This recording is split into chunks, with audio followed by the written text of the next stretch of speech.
Razones trigonométricas de un ángulo. Vamos a ver qué pasa si construyo unos triángulos rectángulos. Es muy importante que el ángulo sea recto, ¿vale? Y de manera que este ángulo de aquí sea el mismo para todos. Yo lo he hecho de 45 grados, pero podría haber hecho los tres de 50 o los tres de 60 o del ángulo que quisiese, siempre y cuando los tres fuesen igual. Este lado lo he hecho de 6 centímetros, este de 5, este de 7, pero tampoco importa la distancia del lado, lo que mide el lado. Lo importante es que los ángulos sean el mismo. Y estos lados, claro, ya me quedan determinados. Si quiero que el ángulo sea de 45 y este de 6, pues este lado ya me queda determinado.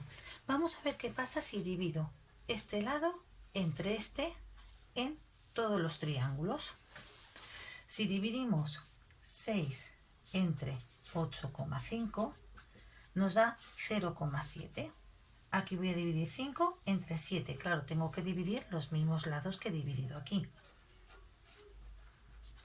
Si lo dividimos, también nos da 0,7. Y aquí yo voy a dividir 7 entre 9,7. También nos da 0,7. Siempre nos da el mismo número. Como siempre nos da el mismo número, a este número le vamos a llamar un nombre especial y le vamos a decir que es el seno de 45.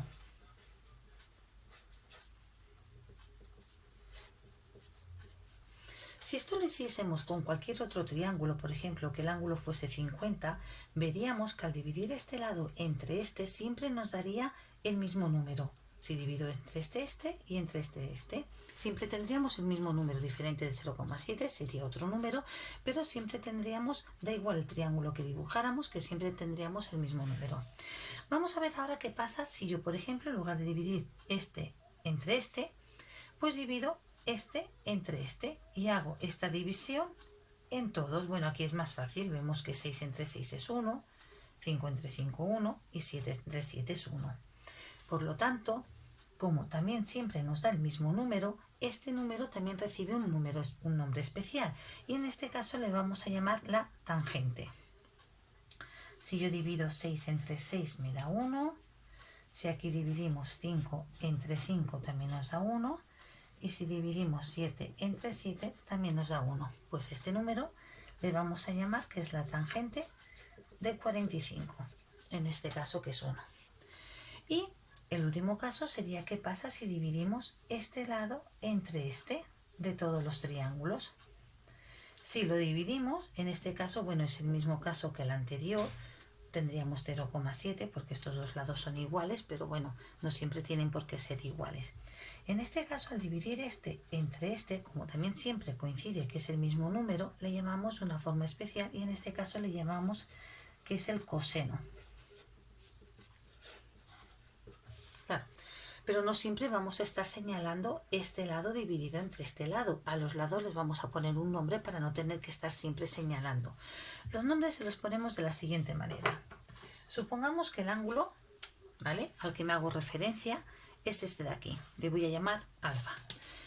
Los lados, los ángulos, le podemos llamar como queramos, pero generalmente se les ponen las letras del abecedario griego, alfa, beta y gamma.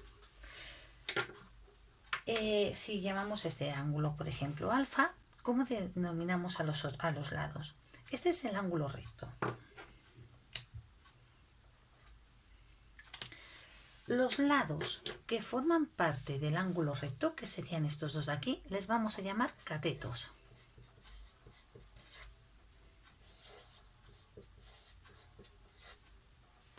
Y al lado que no forma parte del ángulo recto le vamos a llamar hipotenusa.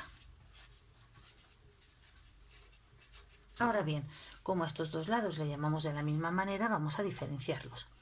Vemos que este cateto choca con el ángulo, mientras que este cateto no choca con el ángulo. Al cateto que forma parte del ángulo le llamamos cateto contiguo. Y al cateto que no forma parte del ángulo le llamamos cateto opuesto.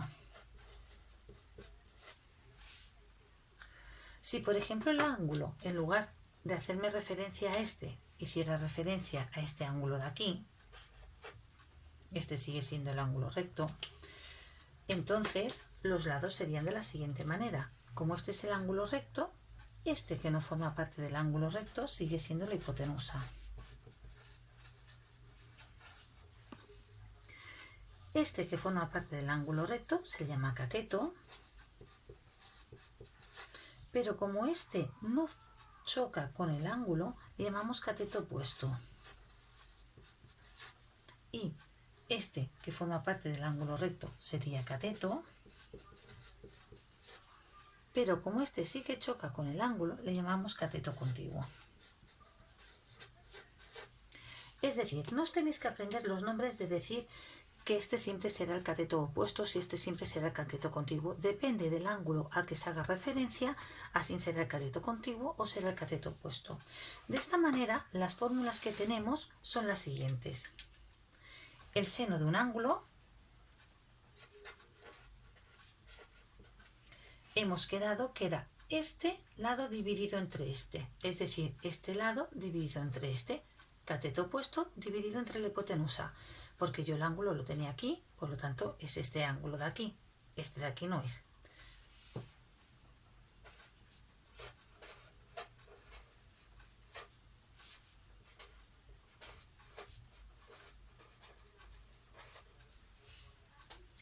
¿Qué será la tangente? La tangente hemos quedado que era este número dividido entre este, es decir, este dividido entre este, cateto opuesto dividido entre cateto contiguo. Para abreviar, digo así, cateto opuesto, cateto contiguo. Y por último, ¿qué será el coseno?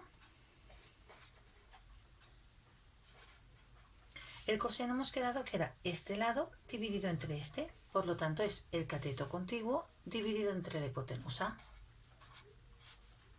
Y abrevio así, cateto contiguo, hipotenusa. De manera que estas son las razones trigonométricas de un ángulo, seno, coseno y tangente.